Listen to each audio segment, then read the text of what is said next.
Spider-Man for the PlayStation 4 feels like it was crafted not by just a great development studio, but by a team that genuinely loves and grew up on Spider-Man. With this latest PlayStation exclusive, Insomniac not only proved that they're worthy of handling the Spider-Man license for the foreseeable future, but are capable of creating a Marvel gaming universe that I now desperately want to see come to fruition. Spider-Man for the PS4 isn't a retreading of the last couple of Spider-Man movies. In this version of Spider-Man, Peter is 23 years old, he's working a day job as a lab assistant, and has already been Spider-Man for the last 8 years. He's gotten a hang of things, taking down baddies like the Vulture, Shocker, and most recently the Kingpin Fisk. This is very much a story tailored to the average Spider-Man fan that already knows how Peter got his powers and already knows about Uncle Ben. This story cuts out all that baggage and quite literally from the start of the game drops you right into the action. From then on, the action really never stops as there's always something happening, something to do, something to collect, and the story just follows along at full speed. This isn't just Peter's story though, there's a great cast of characters consisting of familiar friends like Aunt May, Mary Jane, and Miles Morales. I was genuinely surprised to see them get great supporting roles in the story with a lot of relatable, heartfelt moments that had me pulling back the tears at times. All of these characters were well written and had me genuinely caring about them, wondering what they were up to when I was playing as Peter Parker. This game might be called Spider-Man, but it honestly is more a game about Peter Parker, the person behind Spider-Man. The story isn't just about fighting bad guys left and right, you're dealing with relationship drama, financial burden of being right out of college on student debt, and it's ultimately the part of your life where you're trying to figure things out. Being a 22-year-old myself that's finishing up college on their last year right now, it's one of the most relatable backdrops for a story that I felt this year. A lot of people, including myself, were excited for Spider-Man on the PS4 for the potential awesome gameplay Insomniac could bring to the character, but I don't think people were presuming the story to be that astonishing as well.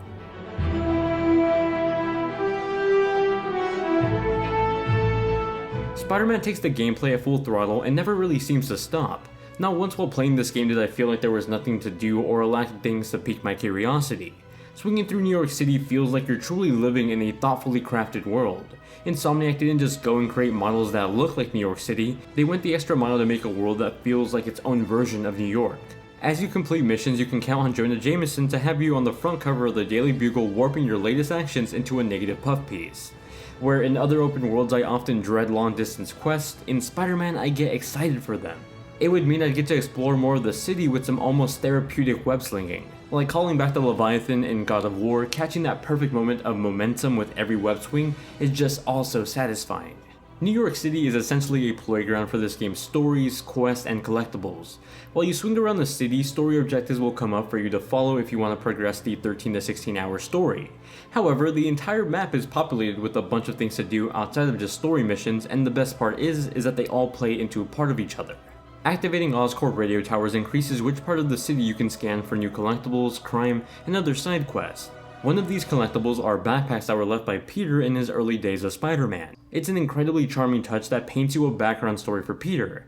After all, this is a new Spider-Man universe, and these backpacks give you a glimpse at all the adventures Peter has already gone on. Backpacks aren't the only side stuff though. You can conduct research for your buddy Harry, or just take pictures of famous landmarks around the city, including some Marvel ones, which all add on to resources that you can use to upgrade your gadgets, and let me tell you, there's a bunch of them. Spider-Man's combat gives you all the tools you need to plan and execute your way of attack. Admittedly, it's a bit complex and has a learning curve to it. I mean, there's a fighting game like command list for you to check your moves in. Approaching a group of enemies, there's an abundance of ways you can go about taking them out. Take the stealth approach and try to take the majority of them out before fighting the rest of them, or maybe just go fist first and start fighting. Reinvesting all those collectibles from the open world can then upgrade your assortment of gadgets from web mines, electric webs, and web bombs, just to name a few. The multiple variations of suits that you can unlock also come with powers of their own, which you can customize to any suit of your choosing, along with stat modifiers.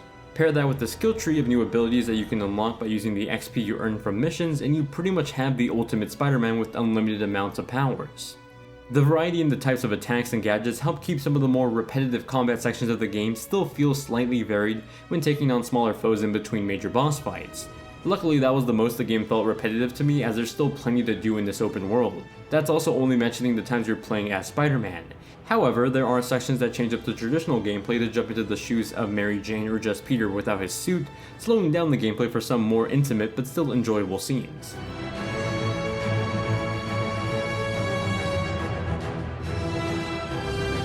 Spider-Man on the PS4 is a stunning game.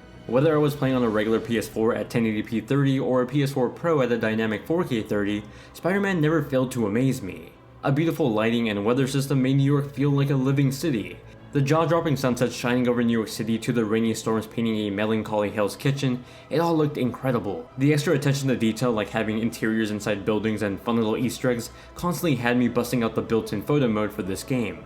Getting that perfect snapshot of the sunset hitting Spider-Man or just taking a selfie was a joyous time.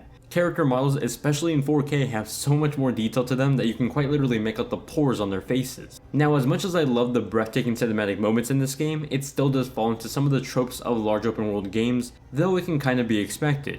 Quickly speeding through the city, you can start to see objects like cars ahead of you pop in or morph into view. It's a bummer, but really when a game is looking this good, it's a small nitpick in comparison.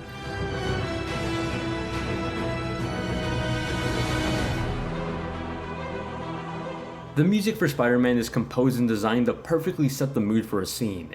Whether I was swinging across New York along to a sunset or having a deep talk with Aunt May about Uncle Ben, the musical cues throughout the game felt right in place to cement the emotions being felt. Additionally, there was some great use of the DualShock 4's rumble that made the little actions throughout the gameplay feel much more immersive. It even fooled me into checking my phone once when Peter's phone in the game was ringing. Speaking of Peter, he, along with the performances by the varied cast of characters, were fantastic and genuinely had me caring about them. Once again enforcing that Insomniac doesn't just know how to make good Spider-Man gameplay, but write a good Spider-Man story too.